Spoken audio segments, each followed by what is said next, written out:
ऐसी है कि मैं खुद बड़ा परेशान था कि हर आदमी ये तवक्को और उम्मीद कर रहा था कि डॉलर थोड़ा नीचे आएगा, और डॉलर चला गया ऊपर। अमेरिका की करेंसी है US dollar. US dollar China की करेंसी नहीं है, यूएस डॉलर रशिया की करेंसी नहीं है। यूएस डॉलर किसकी करेंसी है? बेटा तुम बताओ, 5वीं जमात में जो तुम पढ़ते हो, प्रोग्राम देखते हो, तुम बताओ। हाँ, अमेरिका की करेंसी है। ऊपर से चाइनीज जो है उन्होंने पाकिस्तान में पैसे लगाने बंद कर दिए हैं। करो डिस्को डांस।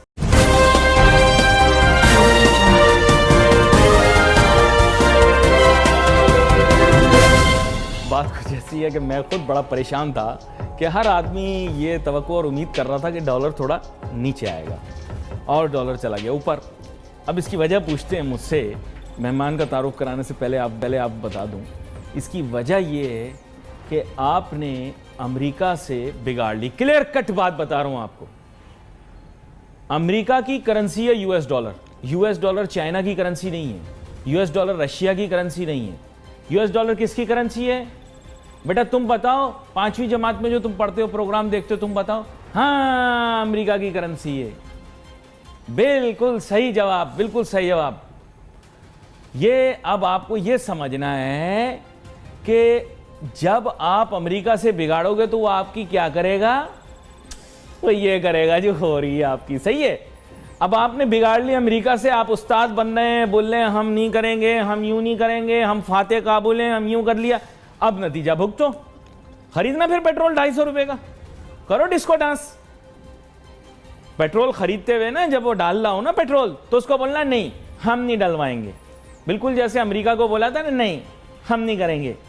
तो भाईजान आपको करना पड़ेगा, आपको उनकी बात माननी पड़ेगी, नहीं तो वो बाजू मरोड़ के तोड़ देंगे आपका। समझे ना आप? तो बंदे के पुत्र बन जाओ, पंगा लेने की जरूरत है नहीं। अब एक डिस्को डांस कर रहे थे, हम जीत जाएंगे, वर्ल्ड कप जीत जाएंगे तो सारी दुनिया को हम शिकस्त दे देंगे, हार गए। ये डिस्को डांस चल रहा था ना। टोटल 2 मैच जीते आपने।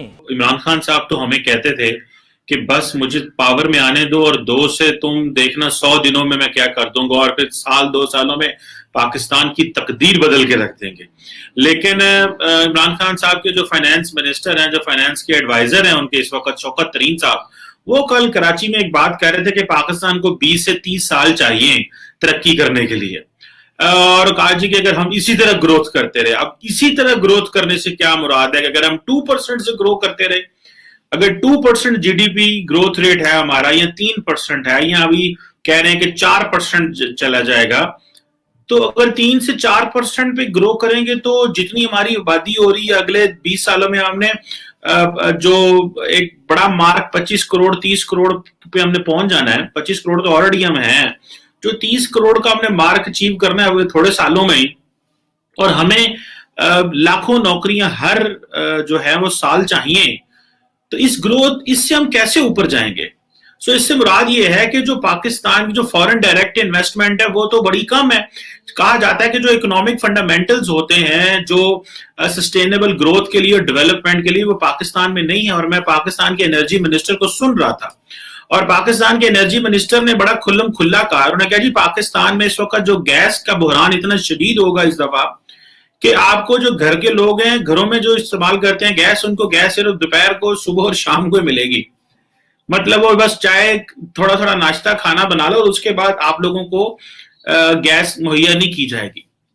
अब ये देखना है, एक तरफ आपके पास यूरोपियन यूनियन प्रेशराइज कर रही है जीएसपी प्लस स्टेटस के हवाले से, टीएलपी आपको प्रेशराइज कर रही है फ्रेंच एम्बेसडर निकालने से, और तहरीक तालिबान के साथ जो मुज़ाकरात हो रहे हैं वो कॉन्स्टिट्यूशन के दायरे में नहीं है। वो जो डिमांड्स तहरीक टीटीपी वाले कर रहे हैं वो पाकिस्तान की कॉन्स्टिट्यूशन में उन डिमांड्स की कोई गुंजाइश नहीं है।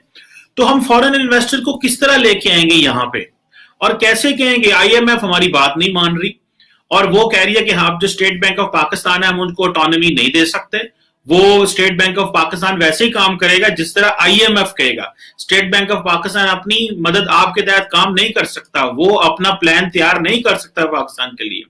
ऊपर से चाइनीज जो है उन्होंने पाकिस्तान में पैसे लगाने बंद कर दिए हैं, और उन्होंने और रिसेंटली जो चाइना पाकिस्तान इकोनॉमिक कॉरिडोर के जो नए हेड हैं खालिद मंसूर साहब, उन्होंने भी ये कहा, ठीक है जी, कि जी चाइना जो है वो ऑब्स्टैकल्स को रिमूव करे जो एनर्जी और इंफ्रास्ट्रक्चर प्रोजेक्ट्स हैं जो कि तकरीबन 12 अरब डॉलर के प्रोजेक्ट्स हैं।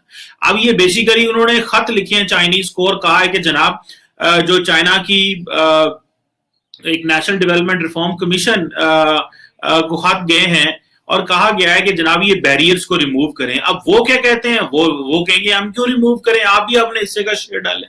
तो इसमें जो ML1 और जो रेलवे के प्रोजेक्ट थे और जो एनर्जी प्रोजेक्ट्स थे, ये तकरीबन मेरा ख्याल है एनर्जी प्रोजेक्ट्स तो कोई $5 बिलियन से ज्यादा थे और जो ML1 जो हम रेलवे लाइन बिछाना चाह रहे हैं वो तकरीबन $6.8 बिलियन की है।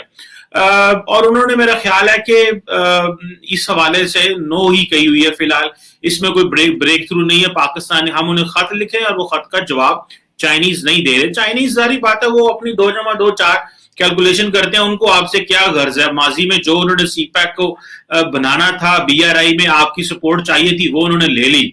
जफर पराचा साहब, उल्टी हो गई सब तदबीरें। पिछली दफा हमने फैक्ट्स की बुनियाद पे बात की और फैक्ट्स की बुनियाद पे आपने बताया कि कोई ऐसे शुमारियात नहीं, कोई खतरनाक बात नहीं, डॉलर की वैल्यू कम हो जाएगी। लेकिन डॉलर ने बाउंस बैक मारा, अवाम भी परेशान, लोग भी परेशान, समझ नहीं आई। असल में हमारे साथ हाथ हो गया।